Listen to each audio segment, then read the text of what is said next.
Hey everybody, it's Eddie J on Crypto for GrowMyBag.tv. Hope you're having a good one. Was good. Welcome to today's Sunday Roundup. It's been a crazy busy week. Some would even say that it's been, a tad insane. Yeah, it has been. It absolutely has been. Excuse me. Let's see. Yep, got to do that. Let's get to the notes. Actually, I want to bring something else up. That chat thing that I have. Yeah.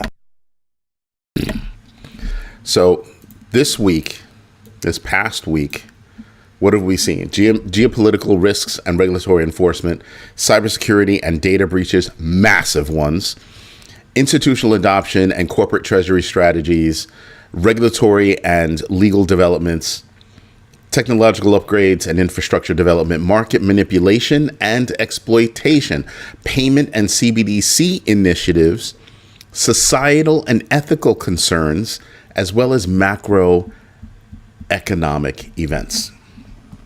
It has not been small. And Mr. Big, good day to you. Thank you for letting me know that you invested in yourself, as always. As well, I'd be interested to know, what color are they? I just want to know. Because when my girls used to do it to me, my kids, I don't have grandkids yet, they'd be like whatever color they felt like, whatever colors they felt like throwing on. So, yeah, I understand where you're at, man. I understand where you're at. But we had some massive stuff go on. We had a Wells Fargo executive. That's right, this week. Wells Fargo executive still detained. Sanctions still going on between U.S., China, obviously North Korea, and the rest of the world. Big events going on between India and the United States. That has not been good, the relationship there. There's been a lot more going on there. I think the real reason for the tariff hit was because, well, that's actually a political statement, so I'm not going to say it. But let's just say there have been tensions between the United States and India, not over anything other than somebody's feelings. That's right. Sunday afternoon, I'm enjoying some Mike's Hard Lemonade. And having a good day. Having a massively good day. I don't know if I told you guys. I think I did on Friday. We built a chat bot.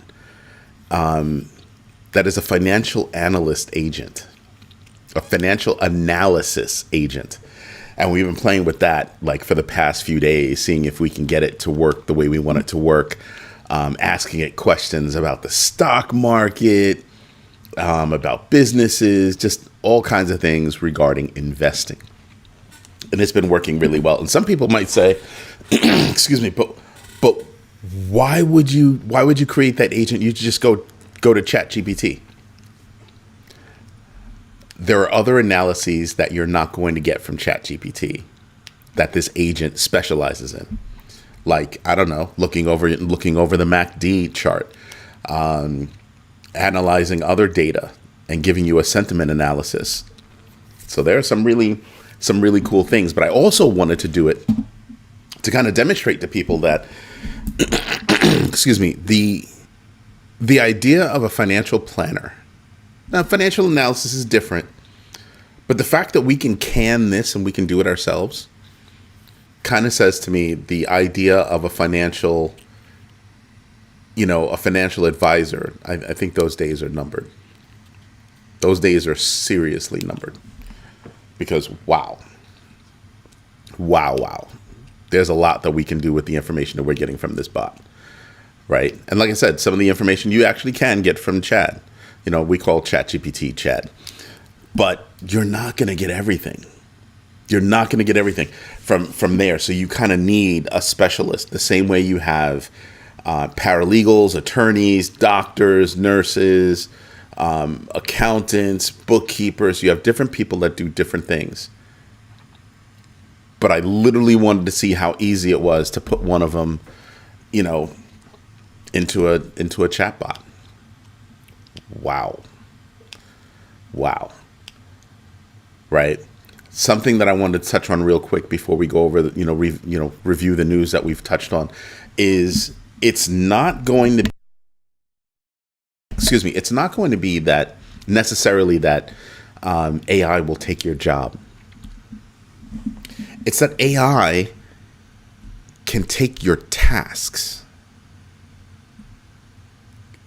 Think about that for a minute. So for a project manager, setting up meetings, taking meeting minutes, distilling information, that kind of stuff, I can put all of that into a freaking box. Want to create a project plan? I can put that into a box. So things are going to change tremendously. So I take away some of your tasks. Imagine you've got 40 hours, okay? 40 hours in a week, and I take away 25% of your tasks. 25% of your tasks. Wow, you're down to 30 hours now. Now, let's pretend that I've got 5 people on staff. 40 hours each, I take away 20%. That's a whole 40 hours gone. Or even 4 people. Let's do it easier. 4 people, 40 hours a week, I take away 25% of their tasks. Do the math. I only need 3 people now. The sad part is that most companies are thinking about artificial intelligence and automation as a way to cut costs and not as a way to expand. Let that wash over you for a minute. I've got all these people. Hey, Paula, thank you for letting me know that you actually invested in yourself today. Greatly appreciate that. Now, imagine I've got 4 people and all of a sudden I only have enough work for 3 of them. I can afford to continue paying the 4th person. That 4th person is free. Holy moly. I can do more work with that 4th person now. So if I want to expand my business, I now have the ability to do so without another hire and without firing somebody. I can rethink what's going on. We consulted a company once and we said the first thing that we need to do is understand the skills that each one of your people have, then the tasks that exist within your organization. Not by title, by task. What tasks are there? Titles don't matter. Forget the titles. Throw the titles out the window. Let's just look at it like that, without titles. We came back with, wow, you should probably retitle a whole bunch of people because what you originally hired them for is not what they're doing. Not that they're not doing their job. It's just that their job has morphed into this. And the title that you gave them is antiquated. Businesses should start rethinking how they can leverage their people. We implemented artificial intelligence and automation at all of our companies. We are not firing anybody. We're not firing anybody. Why is that? Lex Luthor in the house. Thank you for letting me know you invested in yourself. Because we can expand. That's why. I can upskill each one of my people. I could actually say I have enough for 4 people. I have enough work for 3 people. I can spread that across 4 people and upskill all 4 of those people. So now they're each stronger. They're each capable of doing more. Within the same amount of time, no less. Not working overtime, being stressed. Nah. So it all comes down to, how is your organization going to implement this technology? Are they only looking at it from a cost savings, cost avoidance perspective? Or are they looking at it from a growth perspective? Does my company get stronger by implementing these new technologies?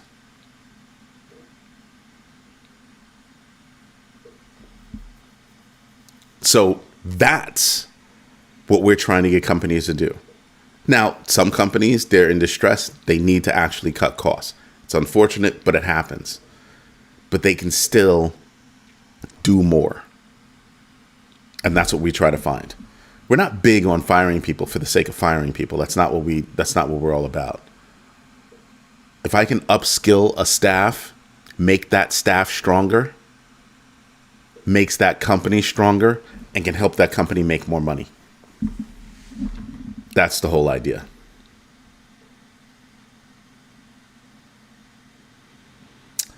Not all the companies are near bankruptcy. Not all the companies are near bankruptcy. They're panicked. The volatility that exists right now is no joke. They're panicked. And I can't really blame them.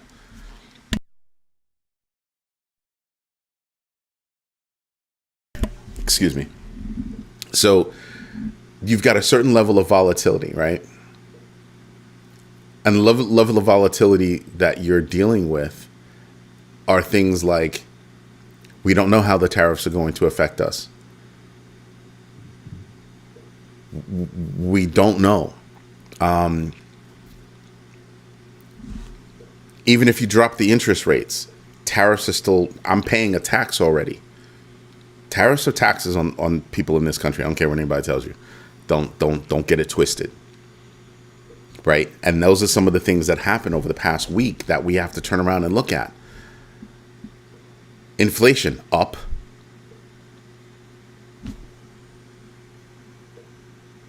We're expecting more job cuts. Commerce is not flowing as it did just a few months ago. Oh, didn't know? That's right. A lot of countries are not shipping anything here because they don't know how they're going to get paid, who's going to pay them, how that's going to work. Yeah. That whole wiping out of de minimis is a huge, big deal. Huge. $800 and less, you didn't have to worry about anything, and now you do. It's going to change a whole bunch of businesses. It's going to wreck a whole bunch of businesses. The other day I told you it's not going to just be small businesses. We're talking about Amazon shipping and handling logistics for a whole bunch of small businesses. Guess what? Those small businesses are going to feel it. Amazon's going to feel it. Same situation for Walmart. Same situation for Etsy. Same situation for eBay. Want to hear about a company that's directly going to feel it? Lululemon. Ouch. Yeah, they basically have everything shipped to Mexico, and they transport back and forth between Mexico because de minimis was in effect. Now it's like, oh, what are we going to do now? How's that going to work? So there are a lot of things that are going to change very quickly over the next week and a half, 2 weeks. Some companies, you're not going to see the impact of all those tariffs until really next quarter, because it's only going to be the last month of this quarter that all this stuff is going to kick in. And they might be able to push that back a little bit so the quarter still looks good, and then not show anything until next year for October, November, December. It's going to be big. So we can get some really positive information. We can get some really positive moves on ETFs moving forward. Thus far, they've just been kicking the can down the road. We can get a whole bunch of news like that.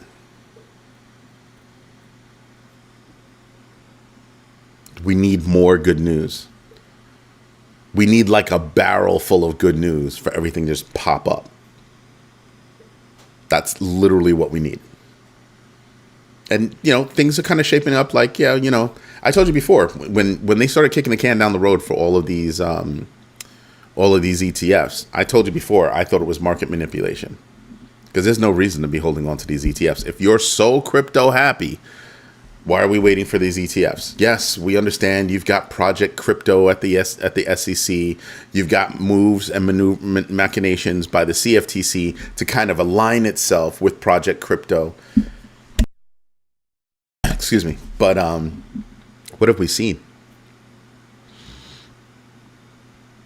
Right? I mean, everything's happening behind closed doors. If you want to keep positivity, in everybody's heads, you kind of got to let us know what's going on. What are you doing? How are you doing it? Give us a roadmap. We haven't gotten anything from the SEC except a whole bunch of yap.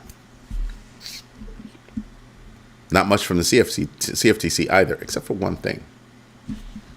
CFTC wants to reinstate allowing people in the United States to have accounts on foreign centralized exchanges. Why? Seriously, I just want to know why. Because it seems to me the people that would win the most from that are going to be the people up here, not really the people down here. So I'm just seeing what the story is. Let me change this. It always starts off at top chat, and I really wanted to start off with live chat. And it's annoying. So yeah, we're just waiting for people to kind of kick in.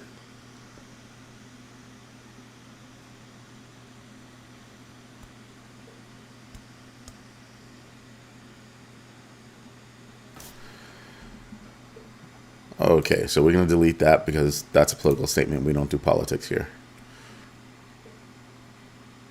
Actually, let me send a note. Can you delete? Okay, you already did. That's cool. That works. So there's just a lot of stuff going on. Now, the healthcare sector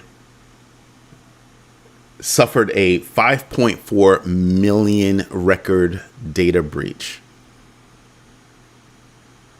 5.4 million records. Social security numbers, a whole bunch of stuff. Now, I want you guys to be awake. If you're in the United States and you receive a phone call, do not give out your personal information no matter who's calling you, because it could be a scam. Don't give out your social security number, because they might even call you, tell you what your social security number is, and try to get you to repeat it back. You want to know why? Because then they would have a recording of you saying your social security number. So not only would they get the voice sample, but they would get you saying your social security number, and then they'd be able to do a whole bunch of stuff. Yeah, we don't want that. So be careful out there, please. There was a flash loan exploit at Resupply Protocol for $9.5 million. That was stolen, obviously. Crypto exchange hacks in Turkey. Wow, over the past week. Like literally,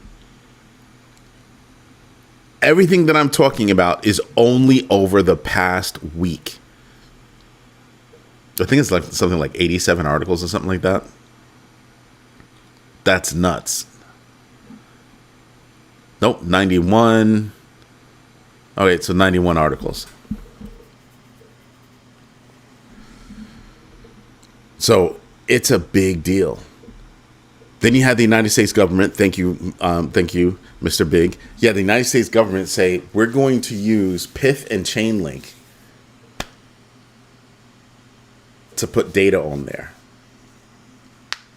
Wow. I told you the number 1 and number 2 oracles in the world. Number 1 is definitely Chainlink. Number 2 is arguably Pith. So if this is something you want to do, you can't just put it on one. So you're going to do 2. And they chose the 2, and Pith took off. Chainlink didn't do jack, but Pith did the 3x. Sadly, I was not. Am I holding any Pith? I might be holding a tiny bag of Pith from way back. I might be holding a tiny bag. Tiny. If I'm holding anything, it's a tiny bag. But I know it's not big, so I didn't bother to look to see if it wasn't enough. It wasn't enough. But you know what that did for Pith? Puts Pith on a serious roadmap, doesn't it? Puts Pith on that serious roadmap, doesn't it? So now Pith is not necessarily from size or anything else on par with Chainlink, but it's recognized on par with Chainlink.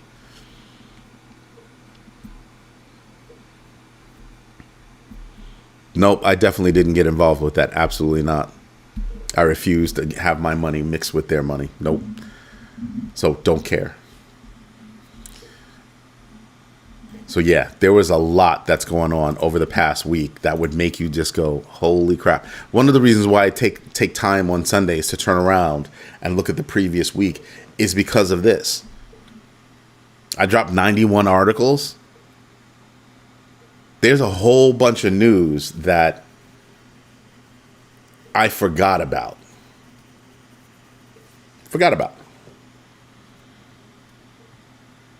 I mean, the U.S. Congress passed a law or passed a bill banning a Fed CBDC. Wow. Enrique, thank you for letting me know that you invest in yourself. Greatly appreciate that. That's a wow. That's a big wow. Crime groups use social engineering and identity theft to steal hundreds of millions in crypto, which is why I gave you that warning. Right? You have a lot of scams coming out. Somebody's calling you from a number you don't recognize. You know what I do? I answer it and I hang up, so that they get no sound. It clicks and hangs up. That's it. I don't even say hello. I don't recognize the number. Nope. Good luck with that. Oh, I answer in a funny voice, so you don't actually get my voice. Yep. And sometimes you'll get somebody because you're waiting to see if it's a human being or if it's a machine. You know what they're doing now? They're clearing they have the machine clear its throat. They go, and you think it's a human being. Oh, so you go, oh, hello, how can I help you? They've got your recording now. It's still a fake.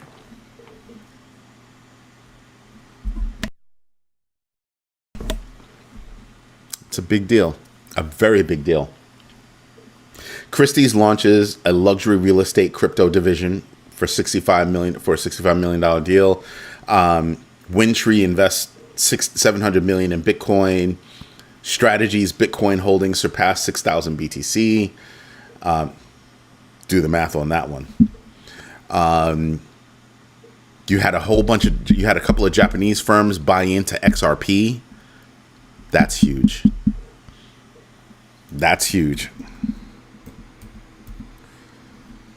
I mean, we're not talking about something that's, things here that are simple, right?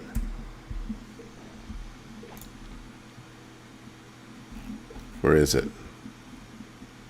I know we had a couple of things happen with XRP over the past week or so.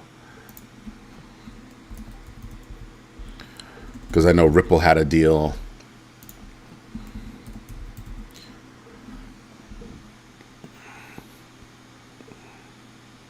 Oh, that wasn't over the past week. But we had just so much stuff happen. And it's amazing when you stop and you look at everything that's going on just over the past week. Next week, what am I expecting? What's the number one thing that sticks in my craw over the past week? Inflation, PCE. Everybody wants the Fed. Let me take that back. Not everybody wants the Fed to drop rates. Not everybody wants that. You had Waller get out there and start yapping about, oh, I would drop it, a lot. Why did he say that? He said that, well, because the new regime said that. The new regime said that. So that's why he said it. Excuse me, because he's interviewing to become the next Fed chair. Frankly, I don't think he's going to get it.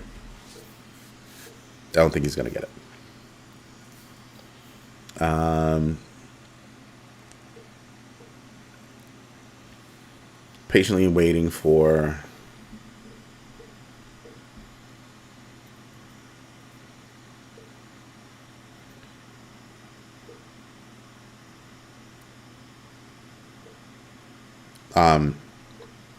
XRP to flip ETH and BTC.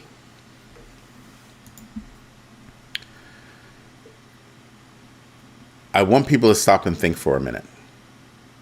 Okay? If you notice, Tether flipped XRP just now. Well, not just now, but flipped XRP.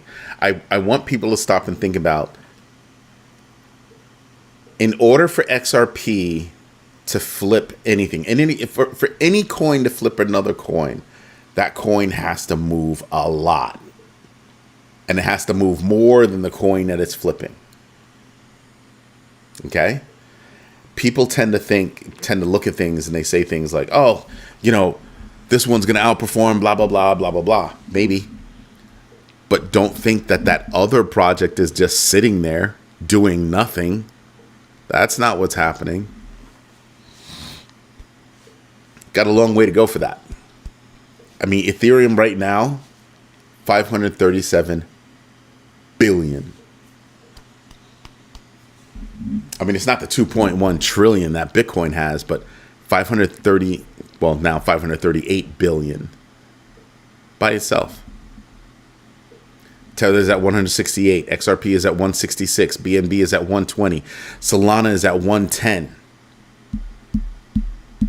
And then everything just falls off a cliff from there. Like USDC is at 71 billion. USDC just goes up, goes up, goes up, goes up, goes up. That's what stable coins do. They just go up. Up, need more stable coins to cover that. Up, need more stable coins to cover that. So they just go up in terms of, market cap. Just saying. XRP is a big play, Enrique. It is a big play. I don't think it'll ever surpass Bitcoin. It's done it before. I don't think it's going to happen again. Bitcoin's playing when it happened before, Bitcoin hadn't established itself in the space in which it's established itself now, right? It's in a completely different space, right? Hold a value. That's what it's going to do. It's going to hold value. XRP is transactions. All the other coins are some sort of transaction. Bitcoin is not. Different kind of game. So it's going to gain. It's not going to move the way other coins move. And Ethereum? Yeah, I don't know about that one. XRP at 166, Ethereum at 538. Yeah, I don't know about that. Year to date, Ethereum has outperformed XRP. Is XRP a big game in the future? Yeah, absolutely. Is it going to be bigger than? I can't say absolutely not, but I can definitely say nah. Because it could happen. I just don't believe it will.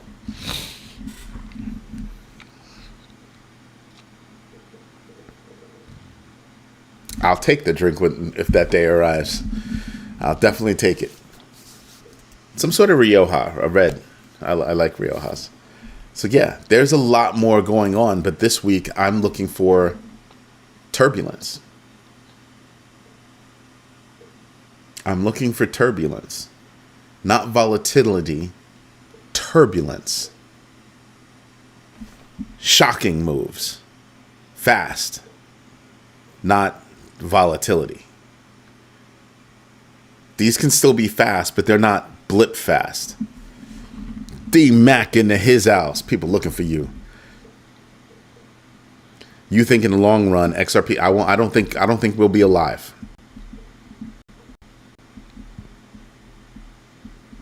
I don't think we'll be alive at that point. And I really don't think that. I think with everything that goes on other coins, BTC is gonna rise because those other coins are being used to transact value that people are holding in BTC. And thank you for letting me know you invested in yourself. I think XRP is a huge game. I just don't think it's that huge. I don't think it's that huge. Now, there are a couple of things that could prove me wrong, right? It really depends on how the transactions happen for tokenization and for settlements. If they're done in ways that don't move price, well, transactions are going to be normal.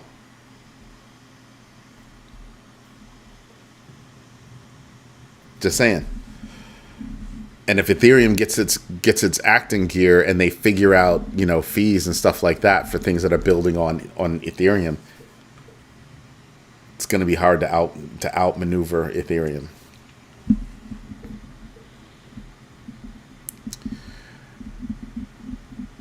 Maybe, but I don't think we'll be alive when that happens.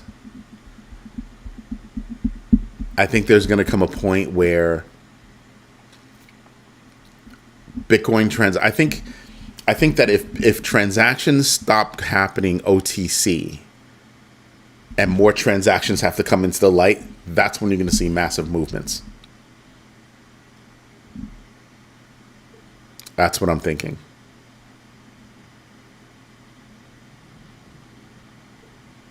There are coins out there. I mean, if I had to pick a coin that could flip Bitcoin, I would say Ethereum, XRP. I wouldn't say Cardano because it's so far off. It's not even in the running to do so. And when you look at the distance between XRP and Ethereum and XRP and Bitcoin, that's why I keep saying maybe it will happen. Maybe you'll be buying me those drinks in heaven because I don't think it'll happen in our lifetime. Could. I don't have that kind of faith. I really don't. And here's the other thing. I don't care. I don't give a rat's behind if this one flips this one. I don't care. I don't care. I know I'm being an ass right now. Don't think about it like that. Think about it like this. It doesn't matter if this coin flips that coin. You want to know what matters? That the coin rose. I get nothing because this coin flipped that coin. That does nothing for me. It's not even news. It's not going to affect my bag. What affects my bag is the movement of the coin. Oh, the coin's market cap blasted off. So I don't focus on, oh, this coin flipped that coin, this coin flipped that coin. Oh, it must be better than. No, I don't think about that. I don't think about that at all. If I see it in the news, I know other people might be interested, so I'll cover it. But I don't care. I really don't. I tend to look at things from an infrastructure perspective, from a usage perspective. How's that happening? Ripple's had a few deals that usage is going to go up. That usage is going to go up. So is that big? Yes. I need Cardano to have those kinds of deals. That's what I need. I need Solana to not move based on meme coins or based on, we're going to get an ETF. I'm happy for you that you think you're going to get an ETF. That's great. That's awesome. Who's building? Now, who's creating memes? Who's building? People forget Ethereum's got a platform to build on. Let me just go over to the list. There you go. Ethereum's got a platform to build on. BNB obviously has a platform to build on. Solana, you might have a platform to build on, but why? If I had a choice between building on Solana and building on Cardano, I'm building on Cardano. I don't trust Solana.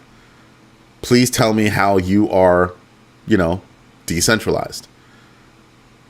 They've yet to answer such a question. So yeah, no, I'm not interested. I'm not about it. But I look at all the platforms that people are building on, even the older ones, Optimism, Arbitrum. You have a lot of platforms that have a lot of dApps running on them, and people forget about that. Oh, they're not doing anything. They're sleeping, blah, blah, blah. Stop snoring. Stop snoring. They have it going on. There's a lot going on. And over the next week, it's the first week of everybody bringing their butt back to work. Vacations are mostly over. Everybody's going to come back at some point this week. The following week, that's when we're really going to see stuff. That's when we're really going to have everybody back to work. Remote in the office doesn't matter. Everybody's back to work. That right there is going to be a big deal. So this week, I'm not expecting any kind of massive movement. Next week, I'm expecting to see some movement. Hopefully be positive.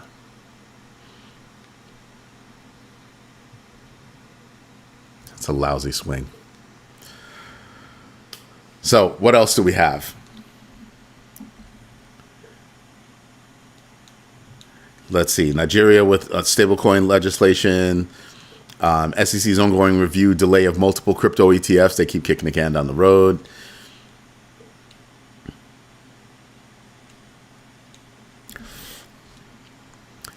I don't know that it's a random rotation. What I do know is that people are waking up and going, "Oh yeah." You know what I mean? Like it's like, "Oh yeah. I forgot about that guy. Oh, I can do some work on that guy. Oh, we've already got." That's what I'm looking at. I don't think it's a random rotation. I think people's memories are coming back. The hype crap is the fog of hype is going away, and they're going, "Oh, wait a minute. Optimism, Arbitrum, Aptos, BNB, Ethereum. Oh, I can build on these." Then you have Google coming out with its layer 1. I wonder if they want people to build on that. There's a whole bunch of stuff going on. JP Morgan with its build on its layer. There are a lot that's going on. I really want to watch the banks. I think the banks are going to hurt. Excuse me. The banks are still crying that we're going to see money outflows because everybody's going to go to crypto stable coins and they're getting higher interest off the stable coins. Yeah. How about you pay that interest? You can. You're too cheap. So instead of changing the game and stepping up your offerings, you want to change the rules so that everything still favors you. Those days are over. Nobody's going for it. So either step up your game or get out of the game. You're not going to slow down the other players. Period. This is how stupid I think banks are in this regard. So stablecoin issuers come out and they become banks, except they're not really banks, right? That's not their primary duty.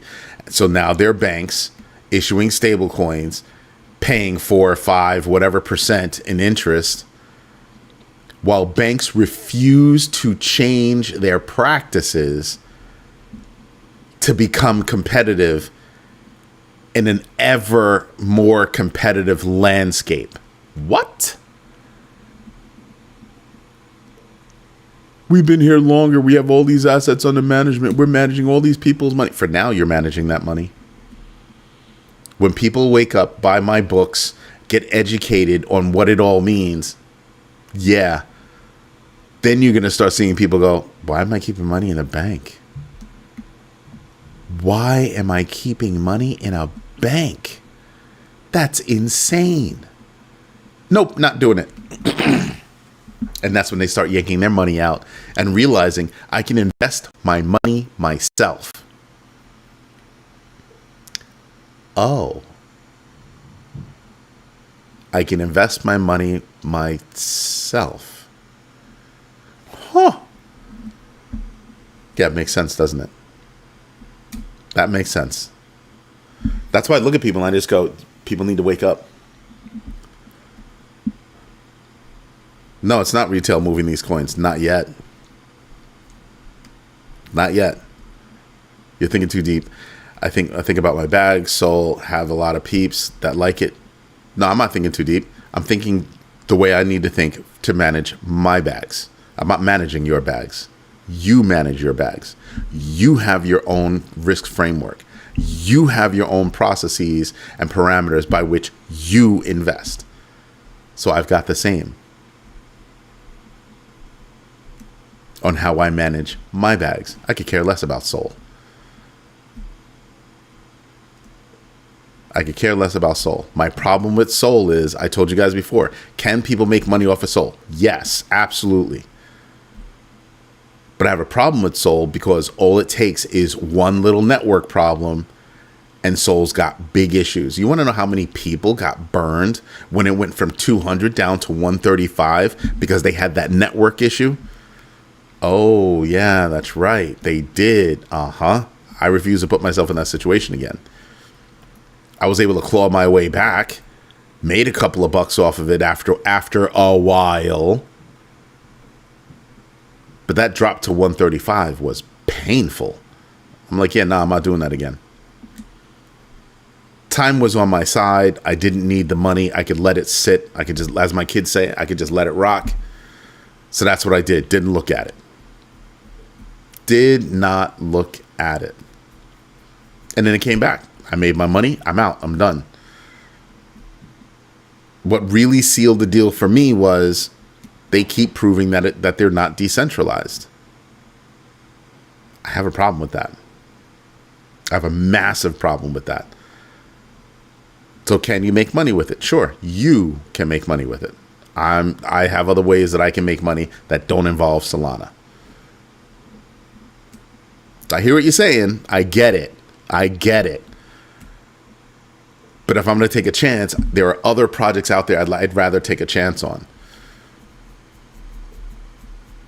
But I seem to be my mindset seems to be a bit more long. Hyperliquid, Ondo, the rest of the coins that I have in my hodling wallets, not my trading wallets, my hodling wallets.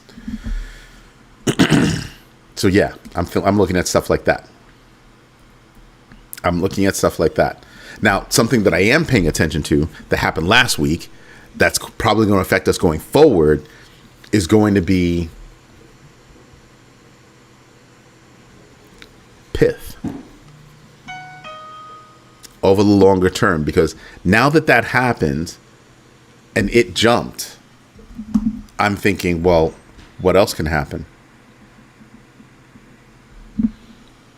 Now that they've been mentioned in a certain way, are they going to have more deals? Are people going to use them more as an oracle? What's the difference between Pith and Chainlink? Chainlink's been around longer. They already have access. Pith has to do the same thing.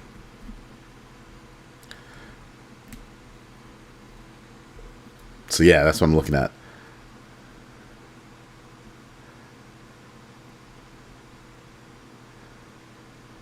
I don't know what Yak is. Did you just give away a coin?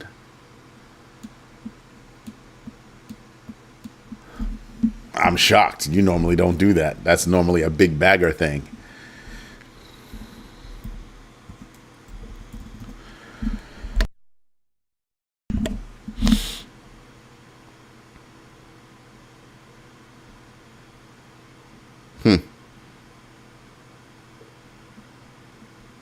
I'll have to look it up. Not in it to win it. What else is there? Fast and cheap. You think Sol is fast and cheap?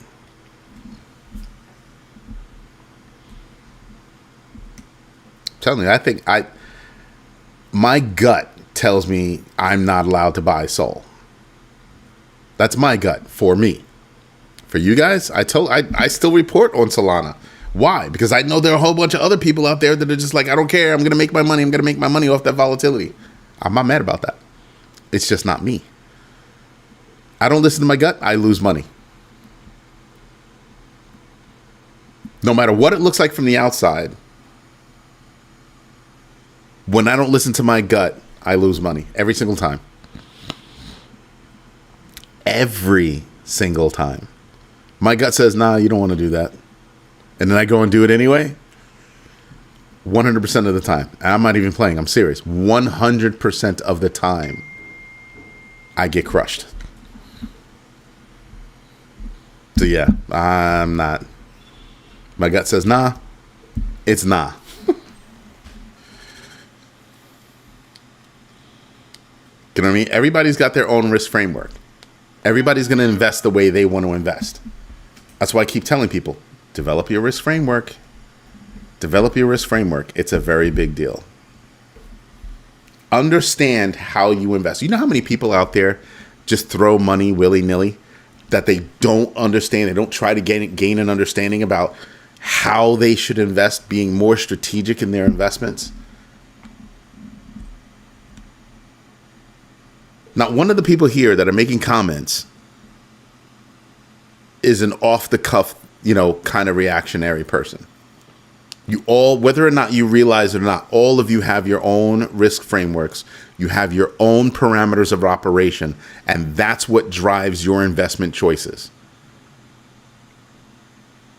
Your gut tells you something feels good, you still do the research. I know because I've asked. So your gut might say something, you still do the research. I'm pretty sure that there's not a coin in certain people's wallets that if I ask them about any one of those coins, that they can't rattle off to me the research that they did. Do your own research, know your entries and exits, and absolutely invest deliberately. That's the GMB3. That's all I ever preach. That's it. There are certain traits among people that really understand, their gut reactions. It's, yeah, my gut says it's a yes. Now I got to convince my head. My head will never convince my gut. That's what's crazy. My head will never convince my gut. My gut will convince my head. Crazy. And the reason why is because my gut has a feeling.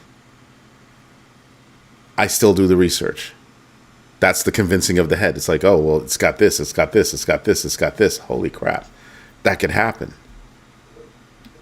And then I start putting numbers on everything. What if? How much if I put this in? Now I'm doing the math. So my gut was right. With how I break things down, my gut was right. Excuse me. Because like I said, my gut will tell me something. I'll go do the research. I'll look, And then if I roll into doing math, done. Can aping into a coin ever be investing deliberately? No. Because aping means you didn't know about that coin. You're just following the pack. How is that investing deliberately? Because if you know about the coin, is it really aping?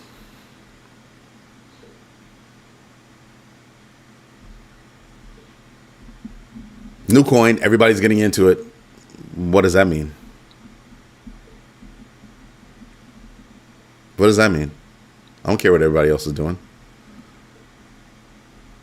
I get comments all the time. Oh, you're this, you're that. I could care less what everybody else thinks. I don't care about that. What are the numbers saying? What are the numbers saying? Aha. So if you're aping, you're definitely not investing deliberately. You're not investing. You're gambling. There's a difference. There's a massive difference. So yeah, we think about that. On my side of the fence, we think about that. There are all kinds of things that go into, how I deliberate things and how I look at things, how I shift my portfolios and all that stuff. And I don't just shift my portfolios. I don't just rebalance my portfolio. I make note of why. Why this move, this day? What was the research that went into it? You want to know why? Because I want to be able to look back and see, well, what drove that decision? Was that decision correct or incorrect? That helps hone my risk framework, my parameters of operation.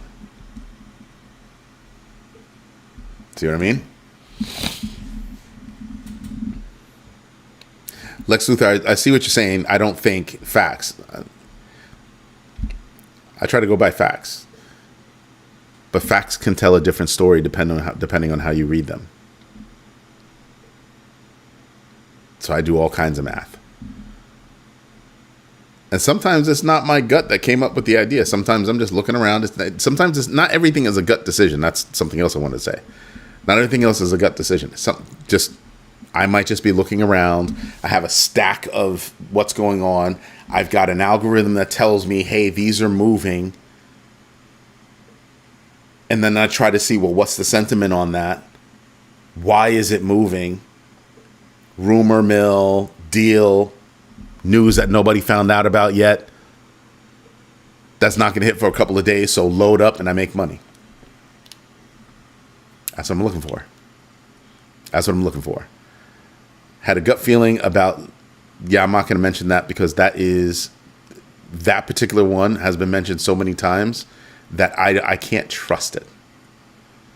Me personally, I can't trust it. I'm glad you made money off of it, but yeah, that was I have nothing against them. It just, my gut said, nope.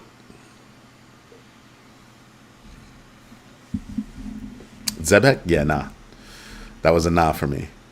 It wasn't enough for me to make a slot for them. Not enough at all. I probably will go do some research on Yak later, though, because that was a pearl that dropped. Or I might look up AVAX. I already have a bag of AVAX. Love AVAX. AVAX is going to be bigger in tokenization than people think. Really do think that. And back to an earlier comment, remember, I firmly believe that there will be a culling of the herd. Right? That great, what did I call it? The great, I forgot the word. It was culling. It was something in culling, and I totally forgot it. And I'm having a long weekend, so I totally forgot it. But basically, you're gonna have the thinning of the herd of all these coins that are out here, and the only ones left standing are gonna be the ones that actually have something to do. To actually do something. People are playing around with meme coins right now. That's the gambling side. That's straight up gambling. But I firmly believe that we're gonna see some real things happen.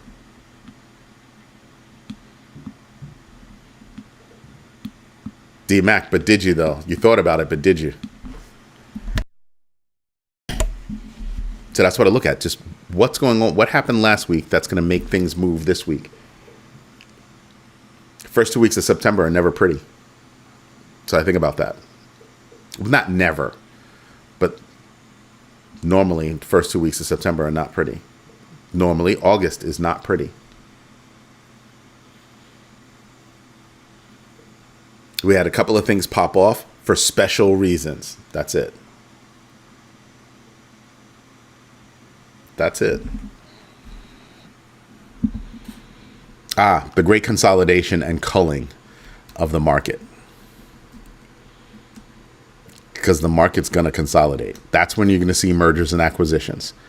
Culling is going to be when you just see things fall off the cliff. Just gone.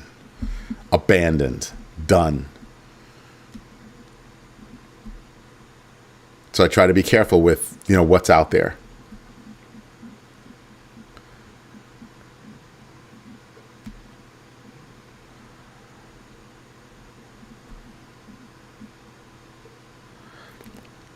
Lex Luthor, a lesson well learned, right?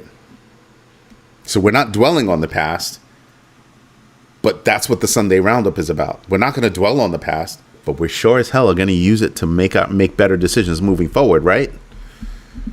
Yeah. And I'm like you. I mostly stick to blue chips. I mean, I have some long shots. I will definitely, have a couple of long shots. Not a problem with that. I have a few meme coins. Not a problem with that either. In my trading wallets, in my holding Hodling wallets are reserved for doers, right? Those projects, I think they're going to get it done. That have life, have feet, have a future ahead of them. Those are the ones that when I sprinkle, they always get their own. There's a separate sprinkle bucket for them. So when I DCA, there's a separate DCA budget for them, and everything else is kind of like I'm still sprinkling, but this week it'll be this one, and that one over there, and the rest of you get nothing. Every week it's a different set that's getting the sprinkle. But over here, oh, that's different. Everybody gonna get a sprinkle over here. Everybody. Just saying. But looking at last week's numbers,